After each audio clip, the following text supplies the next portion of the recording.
So after we recorded our last episode, I called my sister and I was like, hey, I made a joke about mom and dad getting divorced, and I also made a joke about you getting divorced. She was like, and what is your podcast about? Yeah, she's like, is this podcast about us? And I was like, is it okay if I include it? And she was like, I don't care. I think it's very funny. But then I played her the segment, right? And she laughed and she thought it was really funny. What I didn't know was that her boyfriend was listening. Oh. And her boyfriend like comes out of the ether after the clip is over, and he was like, that was really funny. Can I listen to your podcast? What's it called? And I went, absolutely not. Yeah, no shot. No shot, buddy. I was like, it's a really niche. It's about Kingdom Hearts. He was like, is that a video game? It's like, and that's how we know that it's not for you. On to the episode. Woo!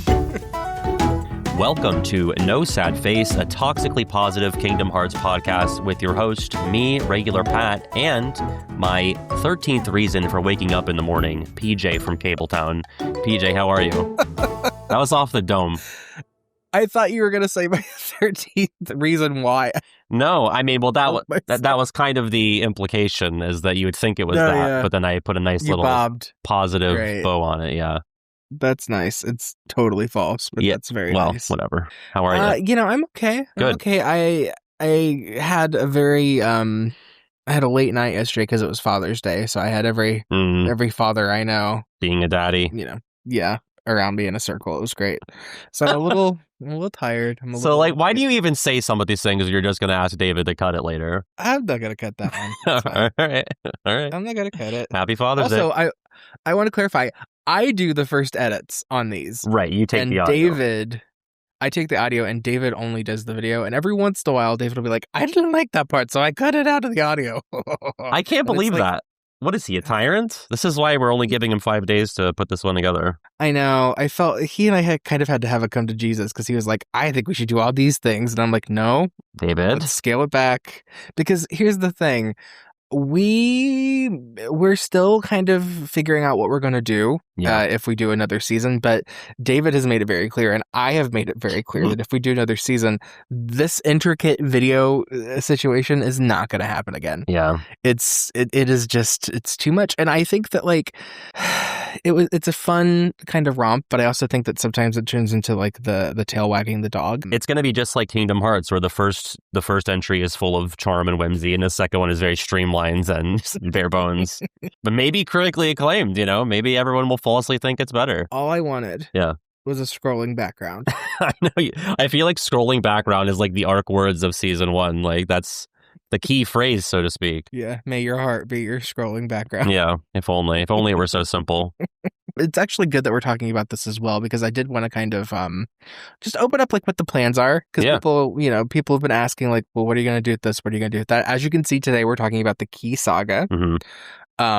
If you notice a certain sadness in Pat's voice, that would be why. It's because I'm looking down at the bottom of the video and it says it's our least viewed episode.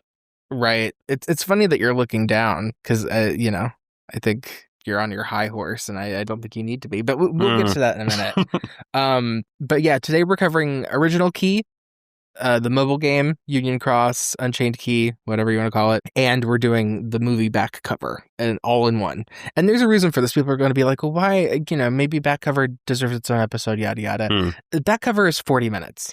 Is it only 40? Yeah, wow. It is the shortest of the movies. And I cannot justify having an hour episode of a podcast over a 40-minute It can't be longer than the media, I agree. That's like those guys that like talked about the Jenny Nicholson review of Joker, but it was like 7 hours long or something. I don't want that to happen. Yeah, it's not going to be us. That's not going to be us. It's not going to be PJ, us. Real quick, can you rank the movies? Like the 3 Kingdom Hearts movies? Yeah, sure. I think even though it's not a great movie, Back Cover is the best. I agree. I don't think any of them are great movies, but I think Back Cover is the best. It's also over the quickest. And then, I'd probably go Days and then Coded. I would go Coded than Days. Yeah, that's fair. I figured you would. But for reasons we've already talked about, because I think the Coded movie is just a better experience than the Days movie. And the reason why we're doing all of Key in one episode is because the original plan was for the first season to have 13 episodes. It's neat. It's clear. It's, Kingdom Hearts number. We were going to end with a Missing Link episode.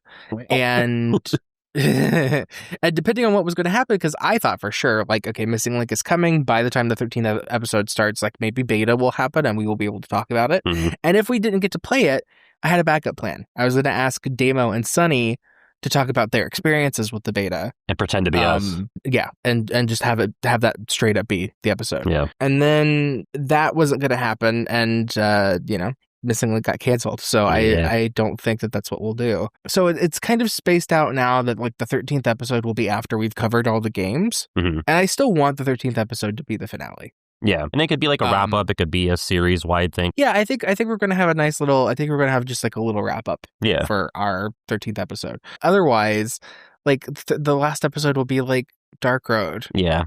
That's a weird one to end on. Yeah. And it's like, I think that once that happens, then we'll have a better idea of what we're doing in the future, and it should be a good time. Also, I haven't run this idea by you, Pat, but live reaction for the audience. In the off season, I hate it. I was thinking. No, go ahead. Sorry. I have an archive of nudes. Now, I have an archive of stuff that I have done in the past, like interviews, failed podcasts, etc., etc. I was thinking about maybe just gussying those up and just posting them.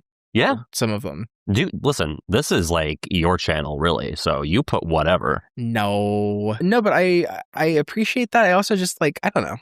Some of them aren't great. So I don't know if they'll all be making the leap. We'll dust the gussying. You know? Gus them up. Jock, Gus, do whatever you gotta do. Yeah, moist with the roistening there. Yeah. That's what we're doing. Yeah. Well, honestly, I think we should just get into it. Okay. We should just get into Key. I think that part of me kind of thinks that maybe we should have saved the Coliseum for this one. Yeah, I was literally going to open with that because, I mean, if I'm being honest, I prefer Coded as an experience over the amalgamation of the Key Saga. So, but I'm also not as passionate about it. I'm more like apathetic, I would say. Yeah, I think that for a lot of people, Key is probably the most, I'm not even going to say divisive, because I think that like the people who don't care about it don't even like have that kind of passionate towards it. Although some do. Sure. And I can at times. There's elements of it where I'm, not happy. We'll get there. This is what the Key Saga is about, folks. So let's rewind it actually to Dream Drop. Sure. At the end of Dream Drop Distance, we didn't really talk about this, but during the credits, there are several little unlockable messages. One you have to unlock to get a secret message, and the other one they drip feed to you through the credits of like one letter at a time. Yeah. The drip feed is basically this leads to Kingdom Hearts 3. Yeah. Because people had been waiting 10 years.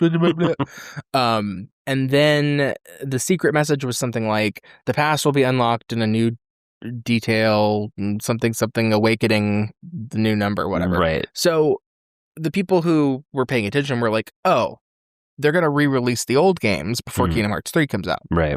The remixes. And then that's what happened. They announced the collections that were called the remixes. 1.5 had Kingdom Hearts Chain of Memories and the cinematic version of Days. And 2.5 had 2, Birth by Sleep and Coded. And then 2.8 had Dream Drop 0.2. And that cover, we will get to that later.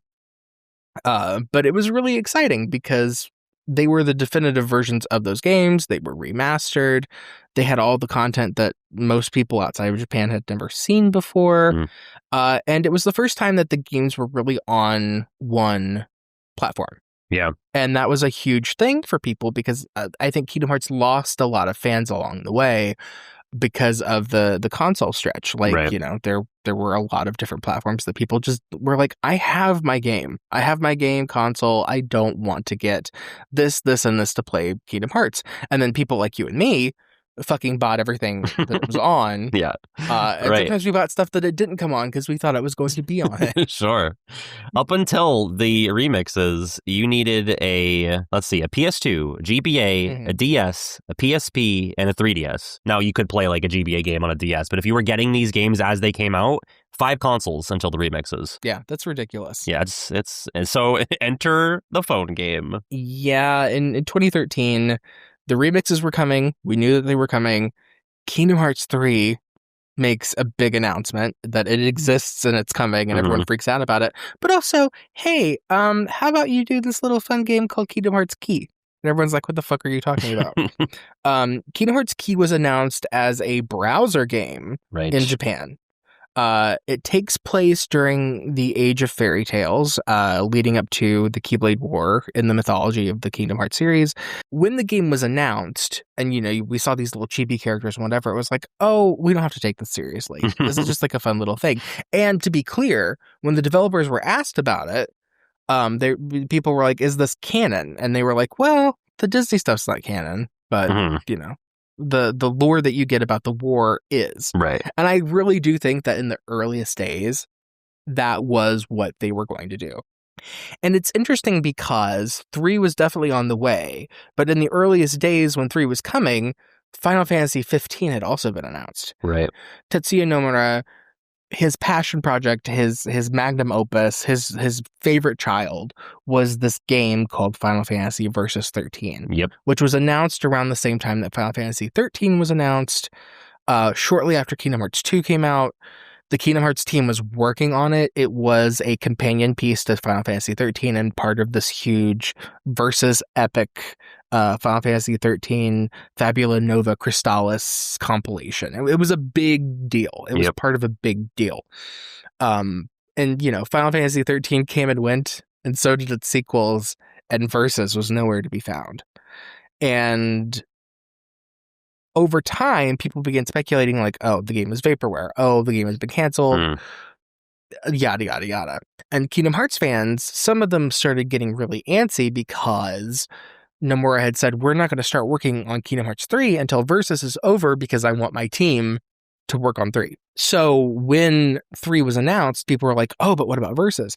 And the same day that 3 was announced, same time, same trailer, they announced that Final Fantasy Versus 13 had been turned into Final Fantasy 15, was going to be a mainline installment. Nomura was still working on it. The Kingdom Hearts team was still working on it. It was now going to be for the PlayStation 4. It was going to be this big deal, yada, yada, yada. And then shortly thereafter, maybe within a year, it was announced that Nomura had been fired from the project and that it was getting a massive overhaul. And then Tabata, who we talked about in the Coded episode, would be taking over, and Nomura kind of entered into a deep depression and kind of fell off. And I think that when that happened, Nomura looked at Kingdom Hearts 3 and looked at the groundwork that he had already been playing with and was like, okay, I'm changing my tactics here. Right. So I think at that point, he began laying down the groundwork for reincorporating elements of the Versus narrative back into Kingdom Hearts, franchise that he more or less directly controlled. And that meant really bolstering the mythology that we see in Key. So long story short, Key was happening in Japan for 2 years, I think. Yeah. And America was like, oh, this looks like it's starting to become important. When are we getting it? And there were massive campaigns where people were sending in petitions and getting hashtags trending. People used to beg for this game. They did. Crazy. The campaign was called Key to the West. And people really wanted it. They wanted a little customizable chibi. But eventually, I think when Kingdom Hearts 3 actually made its reappearance in 2015 after a period of silence, they announced that Key was coming to mobile phones as Unchained Key. Right. And at that point in the narrative, the characters had kind of been hinting that something was going to happen. So people were really excited. It came out in September of 2015 in Japan, and then there was a hell of a wait for America. And it really kind of started this whole thing of America was always behind Japan, unreasonably behind Japan.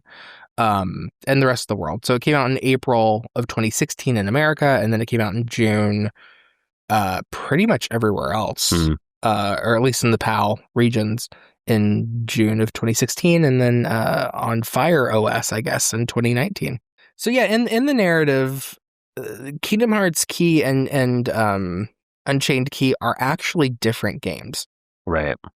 I know that it seems like Unchained Key is just a remake of Key, and it kind of is, but in the story of the lore, Key is the direct timeline of events that happens to the playable character leading up to and through the Keyblade War. Mm-hmm. And then the character gets spirited off to another realm where they are forced to kind of relive their life for a while. Right. So you do play through Key again on Unchained Key, but it's a dream version of the events, and the character is not really cognizant of it. And then once you get through those events, the character starts having like flashbacks and, points at which the stories divert and becomes more and more like aware of that, or at least like suspicious of that. And then at some point, Unchained Key had a rebranding in 2017 where it became Union Cross. And forgive me for asking why. I don't know. Okay. I don't know what the internal logic was behind it. I think that the game had been going on for so long at that point that I guess they just kind of wanted to let the world know that it had reached a new narrative, like a new season, a new chapter. Right. And to be fair, once it got to Union Cross, where it started dealing with the fallout of the war, it did kind of take on a new story For sure. in a lot of ways. You got new worlds, an exclusive Disney world that has not appeared in any other Kingdom Hearts game, which people are kind of pissy about. Yeah, I'm a little pissy. Yeah, of course. And then towards the end of its service, it rebranded again because it added a new mode, which was a separate game called Dark Road. Yeah, God. How many fucking logos and title changes? 3. Magic number. And I think some people who are really pedantic are going to be like, oh, then Dark Road should be in this episode. And I don't necessarily disagree, but the reason why Dark Road is getting its own episode is because it is solely its own experience. Yeah. But also, they are hand in hand. There is, yes, it is very connected to Key and also disconnected to Key, and it's, a weird thing. But also, I think because there had been so much time between when Key happened and when Dark Road happened, it's okay to split them apart. I do think that, we are getting a lot of time mileage out of this episode because the Key Saga started in 2013 and, it kind of ended in 2020. Right. That's crazy. We're actually covering a lot of the releases of other games as well when we're talking about this, and we're kind of having to go a little out of order. Yeah. So I think it's okay to split it. I'm fine with it. Just more opportunities to talk about some of my faves. So in Key, you play as your own avatar. Your own Keyblade character. The player who you design, and you pick a union. There are 5 Keyblade unions, which are kind of I'm sorry, but they're kind of like Hogwarts houses. A little bit. And I'm not a ride or die fucking Harry Potter guy. Let me just make that clear to the NSF audience. I was also going to say, but you can be trans in the union. That's true. That's true. You can. You can change your gender at any time, and it doesn't matter. At will gender change. Yes. Pretty cool. Doesn't matter at all. Gender neutral pronouns, Yep. That's where we're at with that. And then when you get old, you just wear a big hooded cape. Yeah, your gender becomes elderly.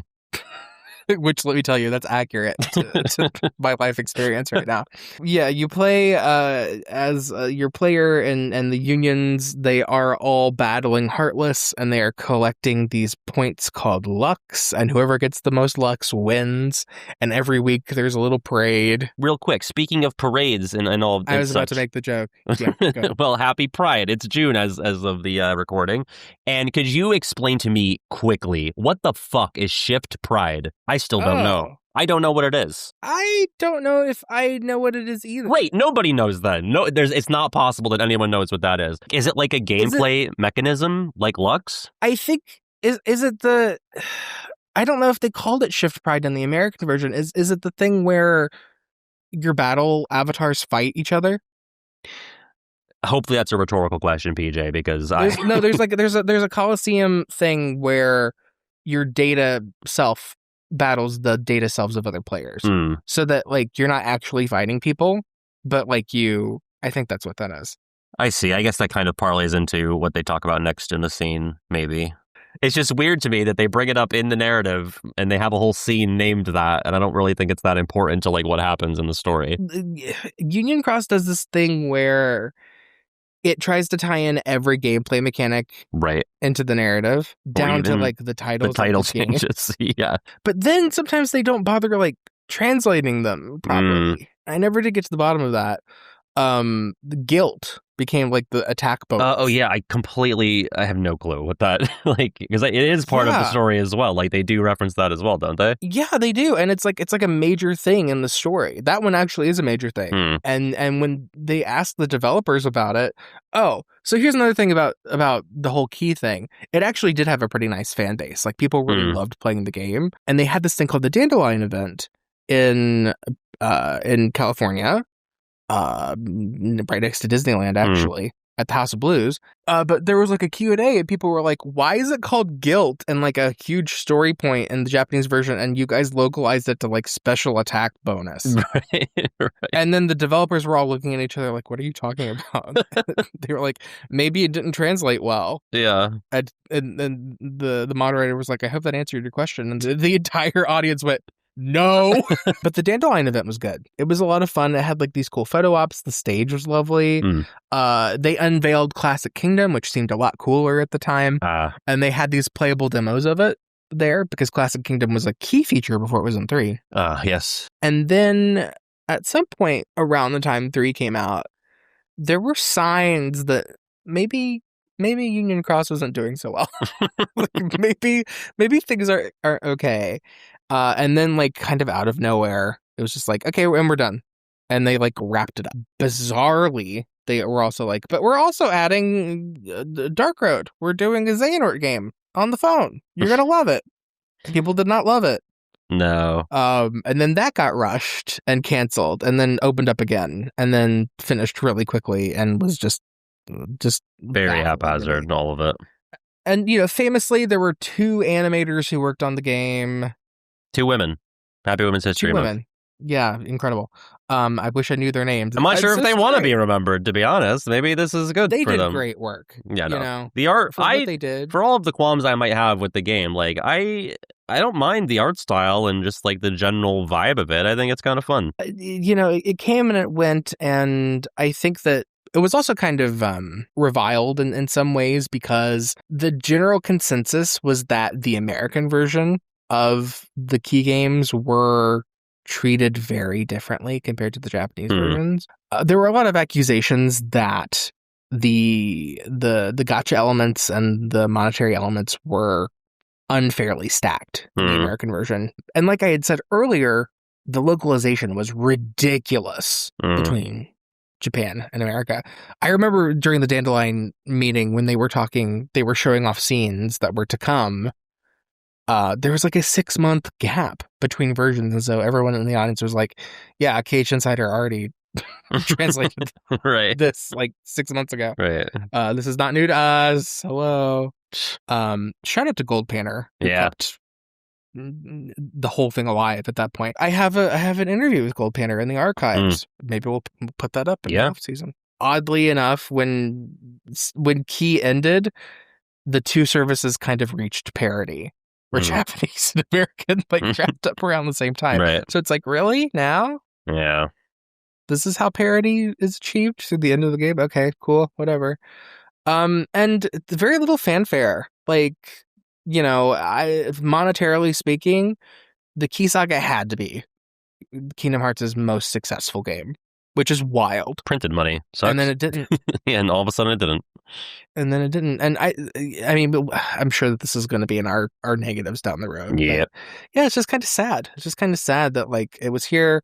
A lot of people really did love it. For the people that hated it, I get it. But, like, there were people that really enjoyed their time with it. There were communities that were formed by it. There were fan bases, fan sites. Like, it's a really hard thing to be a Kingdom Hearts fan from the olden days and still survive to now because of centralized internet. True. You know, in the old days, we had fandom spaces. We had sites, we had forums, we had chat rooms. We had places where we could go and we could talk to the communities that were at certain levels who weren't just like fly-by-night casual people. And this is not about gatekeeping. It's just about, like, you know, when you're a graduate student, you don't want to be learning with kindergartners. Right? Yeah. No. Not something to be blamed. I mean, that's very annoying. And, like, you have a culture, you have, like, spaces where they encourage fan art, where they encourage fanfic, where they encourage cosplay and fan discussions, and these things all still happen. But because of fucking centralized internet and because of capitalism, all of those independent spaces get bought up, they get run out, And algorithmically speaking, we are trained to stay on, the big social The networking small stuff sites. gets buried. And those become the hubs for fandom. And that's not fair. It's not conducive to creating those communities and environments. And so when something like Key kind of came along at like the death of the internet, that was like a good way for people to get hyper involved in making Kingdom Hearts communities again. It's just kind of unfortunate that was like the rollout of it.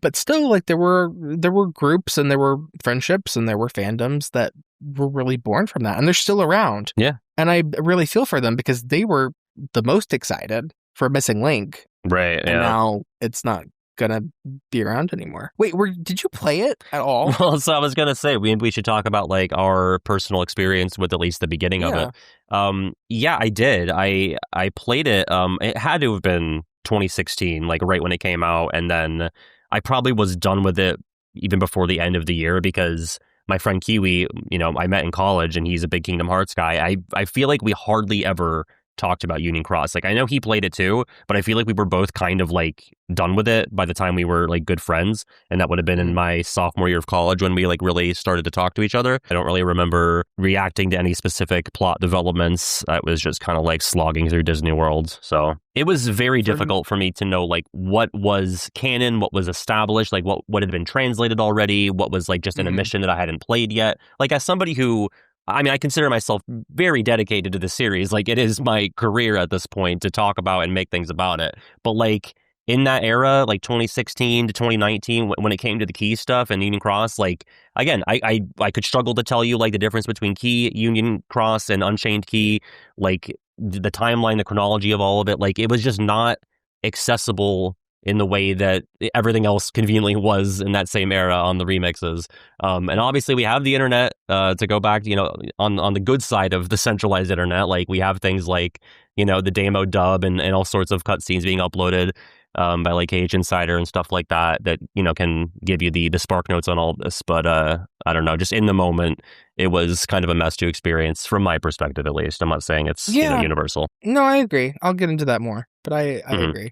My experiences with it were when it came out in Japan, I played the Japanese version a little bit. When the beta happened for the mobile game, I got in on that, and then I stayed with it until the end. I held its hand until it died. Yeah. I'm going to keep this part in. I'm just saying now, the only translator that I trust in the Kingdom Hearts community is Gold Panner. Everyone else is chock full of errors, creates problems in the Kingdom Hearts community that persist for years, and I don't fuck with them. I only fuck with Gold Panner. Hands up to Gold Panner. I'm sure there are other translators who don't make any mistakes and they're great, and I just don't know of them yet. Yeah. So I'm good. I'm holding space for them, but the one that I trust wholeheartedly is my friend Gold Panner. I trust him too. Yeah. Okay, let's talk about what we like about these fucking games. Okay, I'll go first just to get it out of the way. Can you do the timer? Yep, I'll do the timer. Yay. Let's see here. I know they're not the same. I know they're not the same. There's no shot. No shot at the same. Because I picked the straightest possible thing. Okay, here we go. We didn't talk about it really at all. I don't even know if we said this character's name in the run-up to our positive points. But if we're talking about the Key Saga and the thing I like the most about it, I think it's the Master of Masters, PJ. What do you think of that? Oh, no, we did pick this. No, we didn't. No. Okay. My thing is the characters in general. Okay. So there's overlap. A little bit of overlap. I mean, I think Master Masters is far and away the most interesting character of the bunch that's introduced in this saga. And it's not even particularly close for me. Like, I don't even know. I guess Ava would be second in terms of, like, the Union leaders. I see some talk of, like, Ephemer and Scold. They never really clicked with me as somebody who did not, play all of the game and had to watch a lot of it through, YouTube uploads. Master Masters Can't wait. Yeah, please enlighten me. Master of Masters is such a breath of fresh air, especially, I mean, not even just from an antagonist perspective, but just like a Kingdom Hearts character in general. Like, we have like Disney characters and some, Final Fantasy 2 characters who are a bit, silly. But the Master of Masters has such charisma and such a lack of giving a shit. He just like, it's so rare in this series to have a character who is just like actively trolling, like he's just fucking with people. And it's, again, especially in an antagonistic role, it's so different, such a marked departure from the likes of an Ansem, a Xemnas, a Master Xehanort, who, and I guess by virtue of them being the same guy, are like kind of samey to me. Like they're all like these, you know, imposing, like darkness conquers all kind of guys. And like they have their oddities and their quirks to them to differentiate themselves. But the Masters is just so fun and playful. And obviously, I actually don't know the chronology, and you can, you know, elucidate this for me. But was he first introduced in back cover, or was he like PNG in Union Cross first? He was PNG, but he did not really have a presence until around back cover.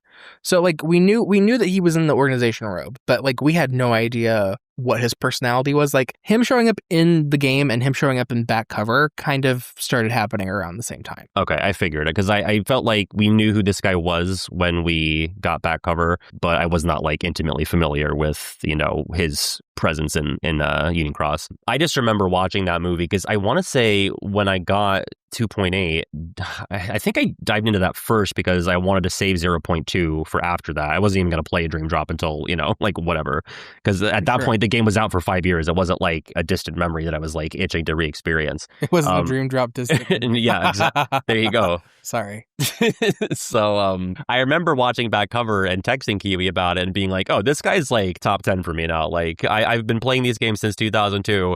And this new guy is just worming his way into my top rankings here, because he's just like, I'm like laughing out loud at things that he's saying, and that rarely happens in Kingdom Hearts. It's usually like, and I did a whole video where I talked about like the implementation of humor throughout the series and like where I think they're trying to be funny, where I think things are unintentionally funny. I think they were like purposefully cooking with Master of Masters, and he's like one of the funniest characters in the series, and it's just, again, so refreshing for a series that like takes itself very seriously, in spite of, you know, some of the goofier elements, but in its original characters and its original stories, not very often. And I just think it's a really fun turn. And for his motivations to be so different as well, to be so concerned with, you know, the eradication of darkness, or at least that's his, you know, cover story. Maybe we don't really know that much about what he's ultimately up to.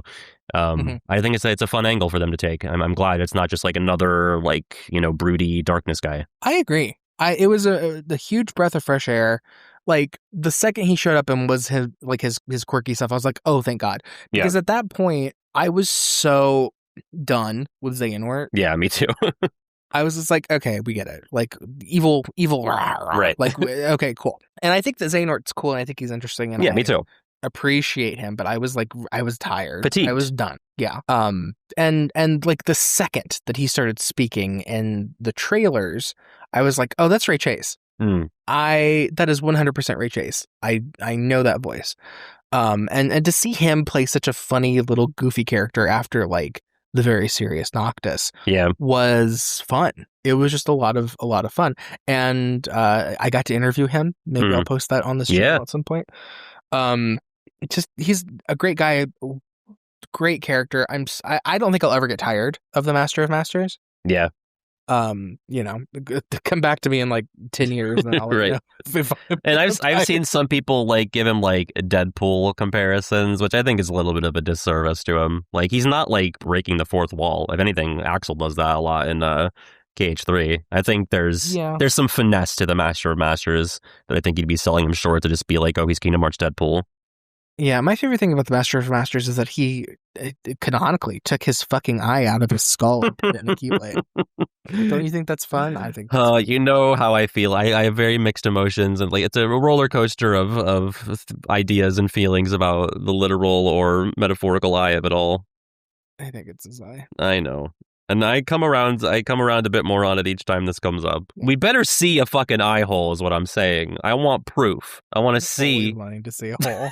Always. Just show me hole, dude. Come on. You up? Send hole. Whatever. Everyone else wants to see it too. The Master Masters, I mean. I'm okay with that seeing it.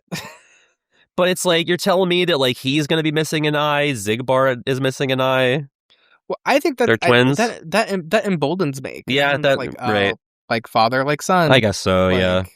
Yeah. Would they be missing opposite eyes? That'd be kind of fun. Like one's missing left, one's missing right. Oh, I would love that. Yeah. No, I really love that character. I think another interesting thing is that his humor translates to the text bubbles still. Like he's still funny in Key. Yeah, he is, except for when he's doing the title drops for all the games. But then that's like unintentionally funny, so he's still funny there. Yeah, did you you know that like the actors know his name, right? I did not know that they have been given the knowledge. So like by the actors, you mean like the foreteller people or like Ray Chase and Ben Diskin know the master's name. Wow. Because I had heard that this was the case a long time ago, but I didn't go looking for proof. And then fucking Ben Diskin dropped it in an interview one day. It was like, "Oh, that scene in Remind, we recorded the whole thing." So the name included. Yeah, and they cut out the name. Wow. But they recorded it. Superbia, right? Full. I don't know. I have no idea.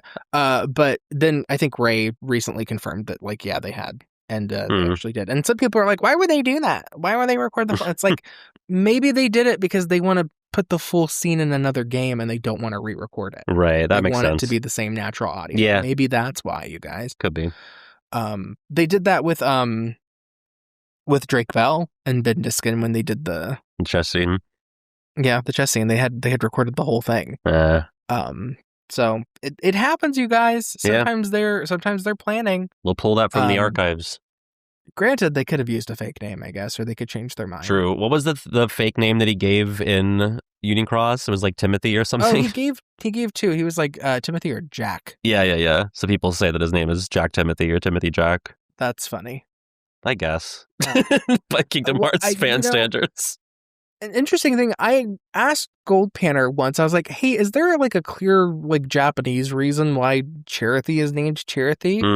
And Gold Panner was like, I think it's a play on the name Timothy. Really? And that was years ago. Yeah, that's funny. So it's like using key, like CHI and Timothy. Oh, okay. So they're all little Timothys. Hell if I know. Gender neutral Timothys. And I think that we're supposed to think that the master's name might be some play on Superbia, but I think it's also important to know that the foretellers' names are not their real names. Right. Those were assigned by Kim, right? Yes. Yeah. Makes you wonder. It's like... And Superbia is not like a fun name. It's like, man, honest. Gula, he always be eaten. You're Gula. Yeah. Superbia. The Rihanna, yeah. The Rihanna of it all. Someone's going to make a video of that. Esper! Yeah, Esper! Animate it! Do it. I have a suspicion that the master's name might be Greek.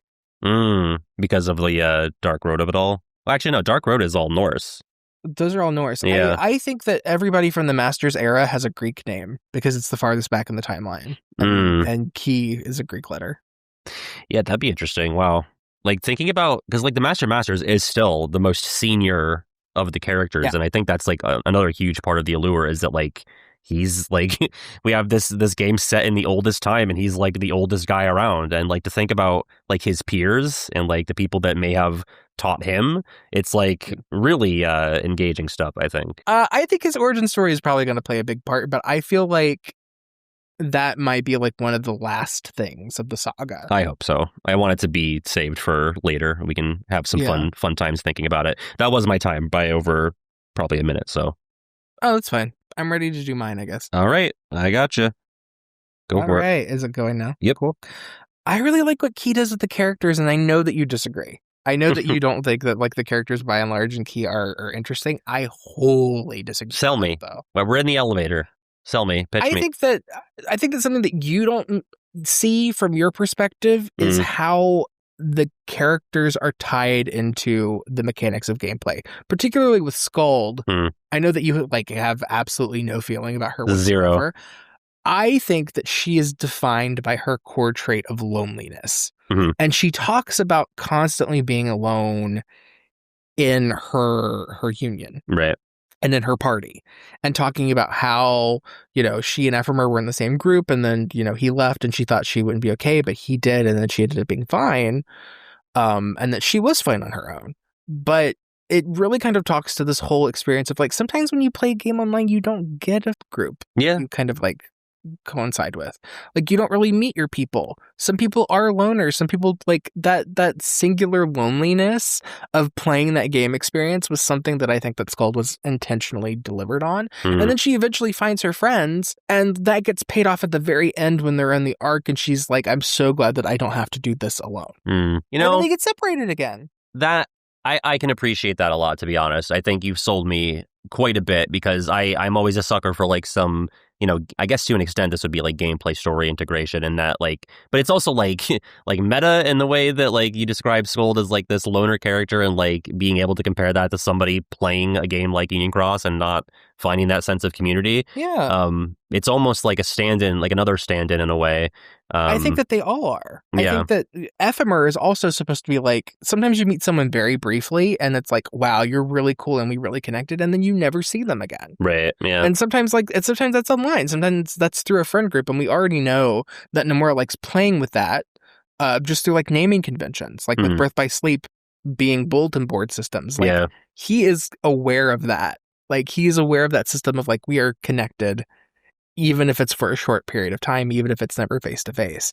And with Ephemer becoming a digital character and like jumping off into the Unchained realm and like leaving the player behind, but then kind of coming back, like his name literally, Ephemera, like not here for a long time. Right. That is, and ironically, it kind of looks like he is around for a long time, but whatever. Right.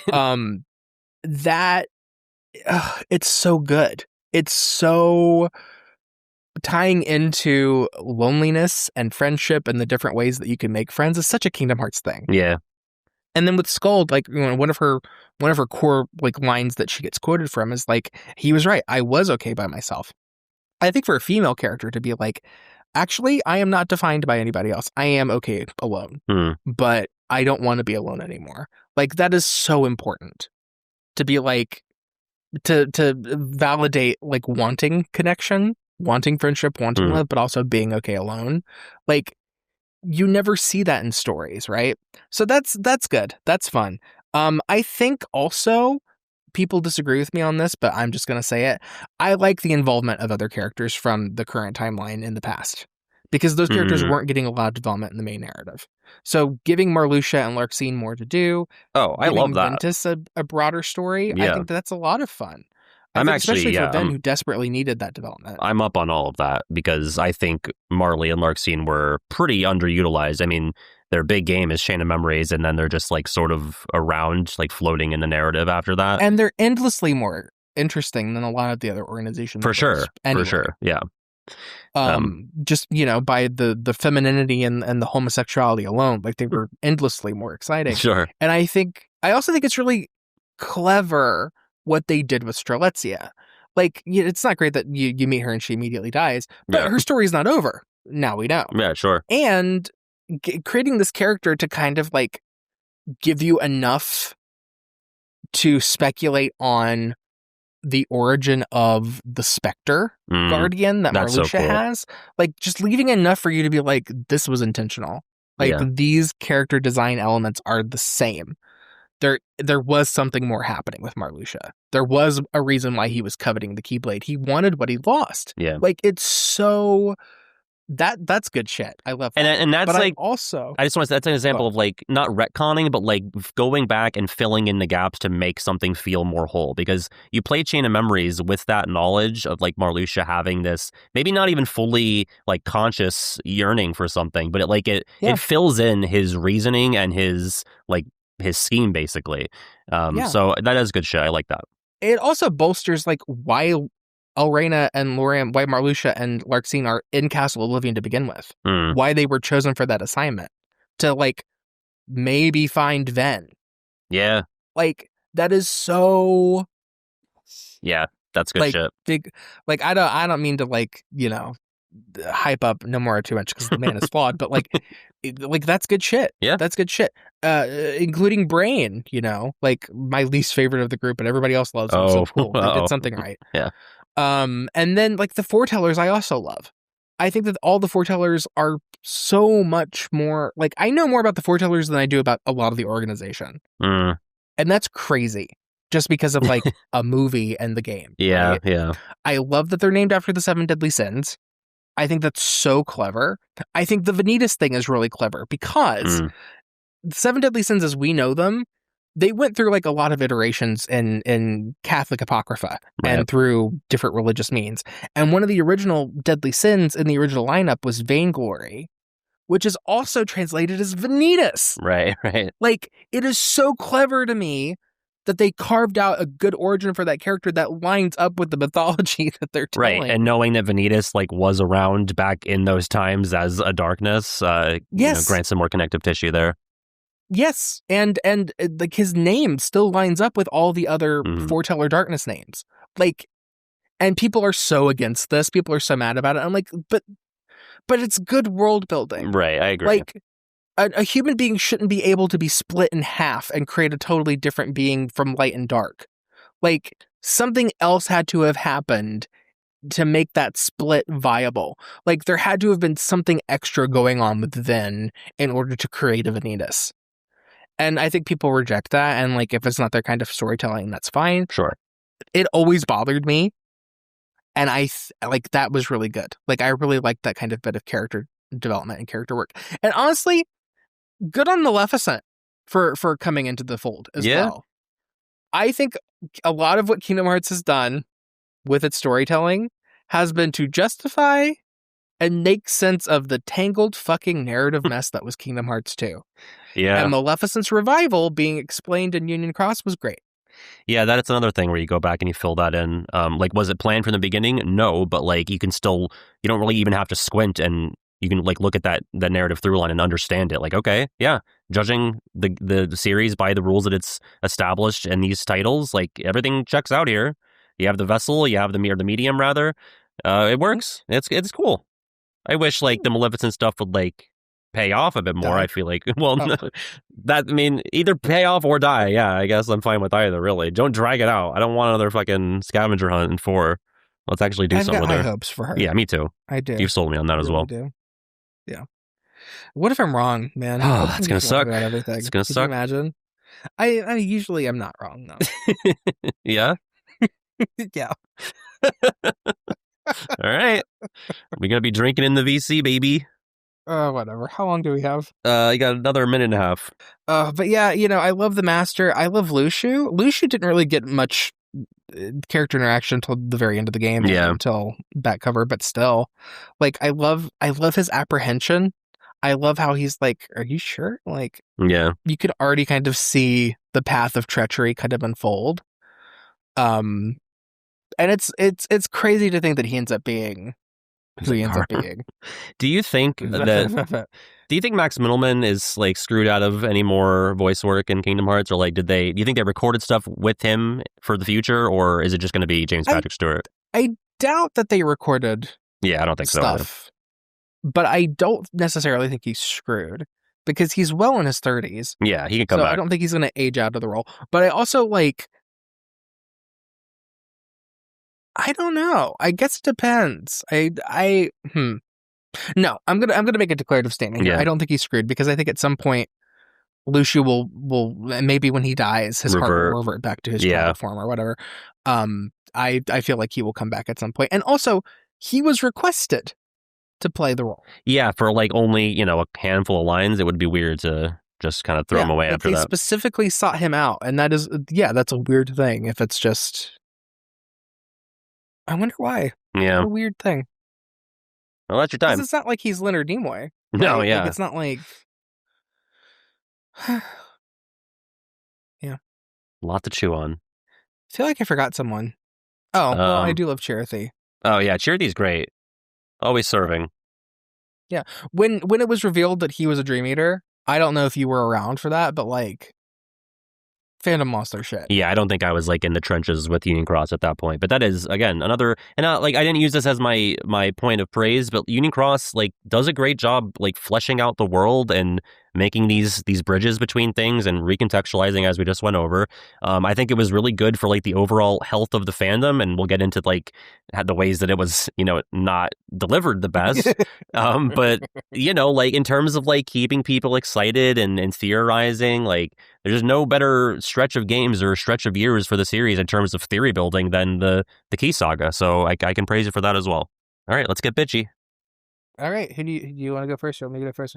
I mean, this one I feel like would be the most likely time that we have the shared negative, but I feel like everyone has the shared negative. I don't know. I mean, well, say what it is. Well, just like the microtransactions. I was gonna my rant was part of it is microtransactions, Yeah. not all of it. Well, I'll just complain briefly about the microtransactions, and I'll start. I mean, we're really beating a dead Samson, a dead Maximus even at this point about the microtransactions. Any game where I feel like I would have a leg up if I had access to my parents' credit card, like, it's just not that satisfying for me to play. Like, I remember sitting around in college and, like, you know, pulling this game out on my phone and, like, trying to get through some missions, and it's like, okay, well, I don't have the best medals, but if I wanted to shell out, you know, $9.99 to get a bunch, I could. But, like, am I willing to, like, put real money into this game? Not really, especially when I know that I can just go on YouTube and get the plot synopses. So I don't know, like, I think people really celebrated the death of Missing Link because of its, you know, gotcha elements, and now we don't have to deal with that. And I commiserate with that a lot. I agree with that. Like, I'm still a bit more hesitant to, like, completely decry its existence and to celebrate its death, because I know there's a lot of, you know, fun story stuff that could have come from it. But I am 100% in lockstep with the idea that, like, the less of this schlock that is being perpetuated throughout gaming, the better. And so I'm not sad to see any elements like that go the way of the dinosaur. I agree. I think that, like, I've caught some flack for being upset or telling people that they shouldn't be reveling in Missing Link's cancellation the way that they are. But I think from my perspective, that was mostly just because there was a fandom that was mourning, you know, the possibility of story. When it comes to the gotcha stuff, I'm not an apologist for that. I think that shit is horrible. I think it's predatory. I wish that it had never been created. I wish that it had never been born. I think that Square Enix did a disservice by the way that they handled that. I think that it's horribly predatory. I think that it targets really vulnerable people in an awful, awful way. People spent hundreds and thousands of dollars on the game. Yeah, and like children too, like children that are, like, taking their parents' credit cards or, like, don't know any better. It's just terrible. Yeah, I guess I'll go into my minute then. Okay, here you go. Just Square Enix, the way that they handle mobile games in general is just bad. I think that all of the gotcha stuff, all the microtransactions, all the paid elements, like, that's just self-evident. And that is the correct thing to get mad at. I think the business practice, the business model doesn't make any sense at all. That's why all of their other mobile games have basically been shut down at this point, except for Ever Crisis and I think a Dragon Quest in Japan. And moreover, the way that they treat the games in general is just baffling to me. You have this really heavy lore game that is so important to the future of the series, and it is totally inaccessible now. Right. There is no playable version of it. There is no official watchable version of it. Right. It is not a good thing where if people say, hey, where can I catch up? That the only answer is YouTube. Right. Like, that is, I love I love the work that we did at Cage Insider to translate and to preserve that. I love that people have chronicalized that. I love the fan dubs. I think that those are all great fan projects. I hate that they have to be the canon way of consuming the game, because the fans have to do it, because Square didn't have enough forethought to be like, this game is ephemeral. Yeah. How what do we do? Yeah. Terrible. And I just think that's ridiculous. I don't know what they were thinking.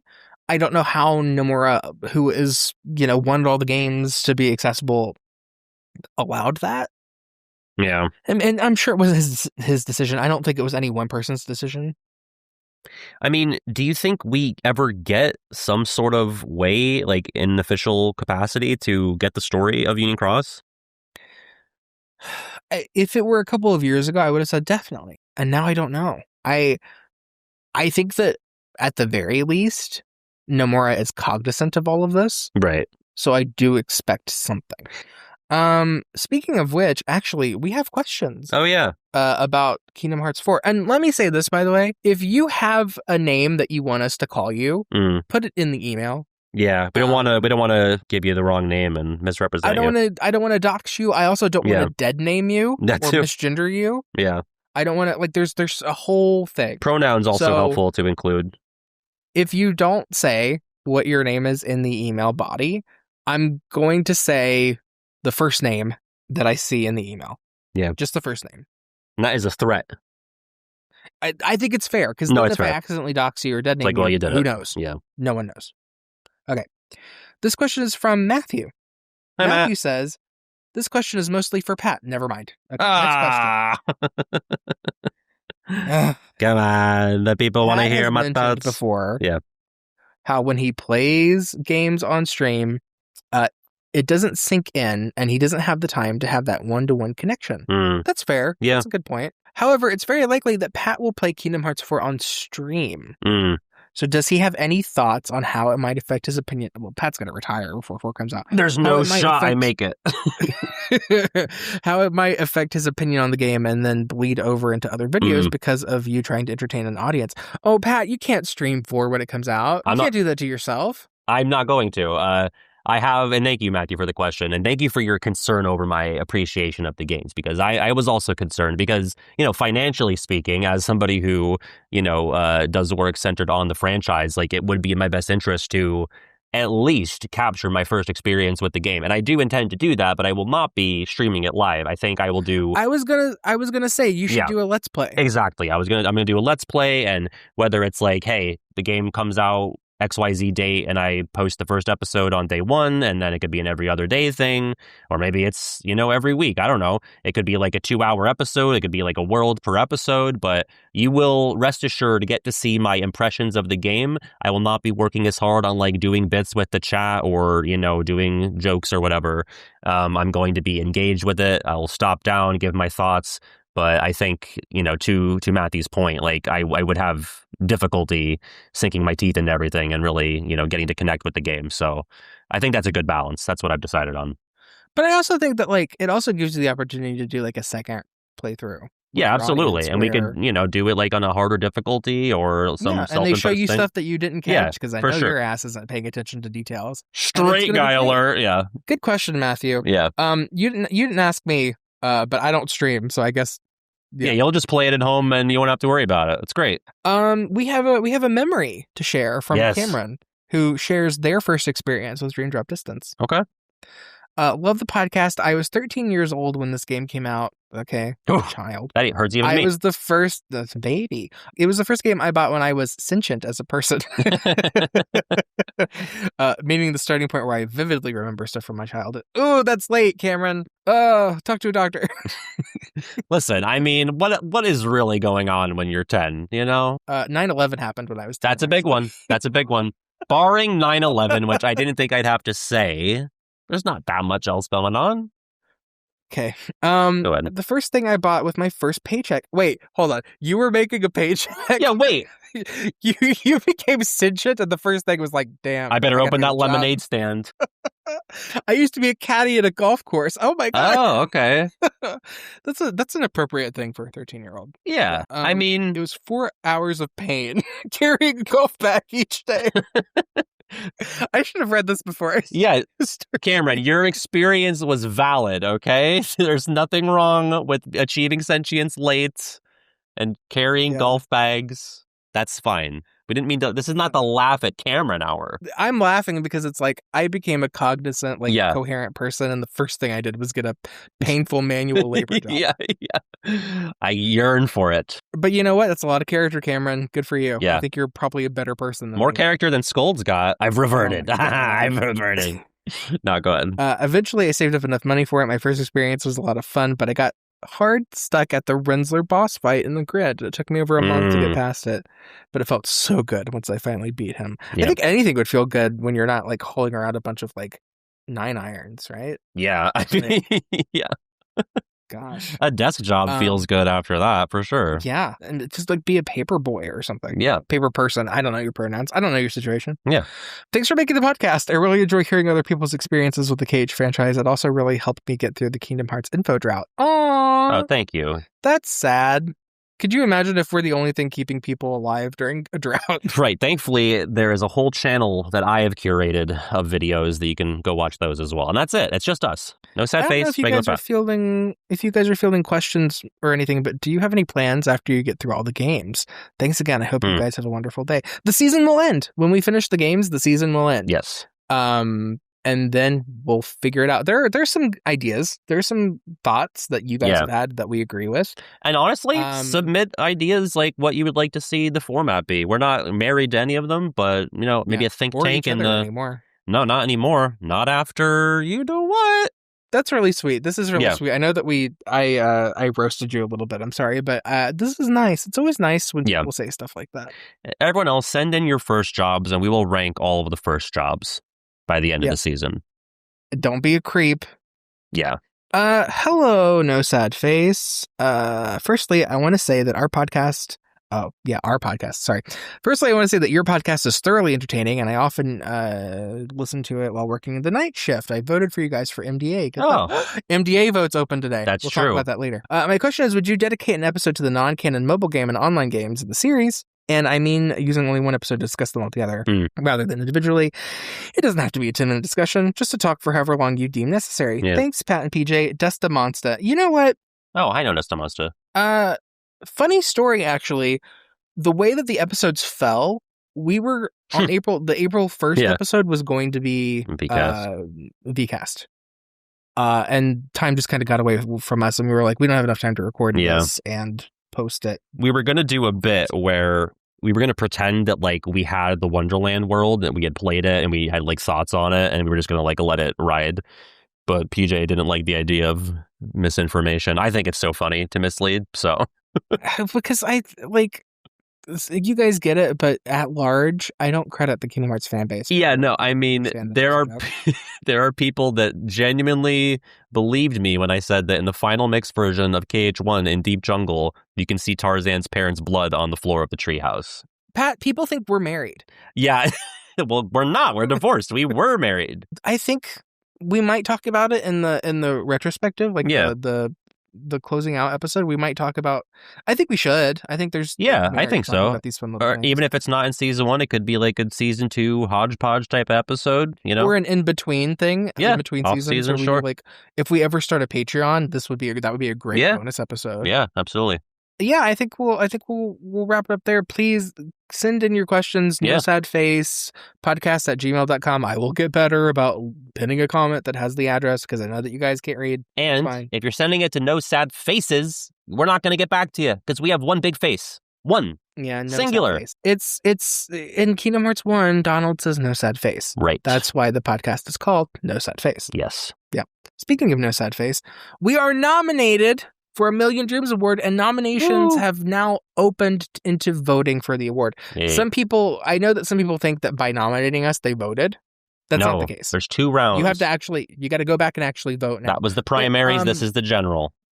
I will also say, though, there are a lot of really great other nominees out there. Yes. So actually, give the other shows a listen. They will all be linked below. I don't have a snowball's chance in hell of winning this, but I am also nominated for art this year, me personally.